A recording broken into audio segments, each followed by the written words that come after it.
राज्यातील कंत्राटी कामगारांसाठी सरकारचा मोठा निर्णय। कामगारांना समान काम समान वेतन लागू करण्याचा मसुदा जाहीर करण्यात आलाय।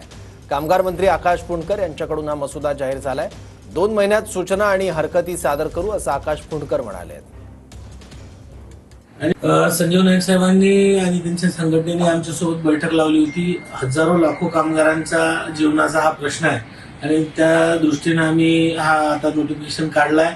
त्याचे सजेशन ऑब्जेक्शन आल्यानंतर 2 महिन्यात हा अंतिम मसुदा होईल आणि तात्काळ आम्ही याच्यावर निर्णय घेणार आहे। कारण आपण पाहिलं असेल की युती सरकार हे विशेषतः गतिमान सरकार आणि प्रत्येकाच्या जीवनात एक समृद्धी आणण्याच्या दृष्टीने काम करत आहे। तशाच पद्धतीनं आम्ही या विषयाला घेऊन पुढे जातोय आणि आम्ही 2 महिन्यात हा मसुदा अंतिम झाल्याबरोबर याच्यावर निर्णय फायनल करू आणि प्रत्येकाला न्याय देऊ। राज्यातील कंत्राटी कामगारांसाठी सरकारने मोठा निर्णय घेतलाय। समान काम समान वेतन लागू करण्याचा मसुदा जाहीर करण्यात आलेला आहे।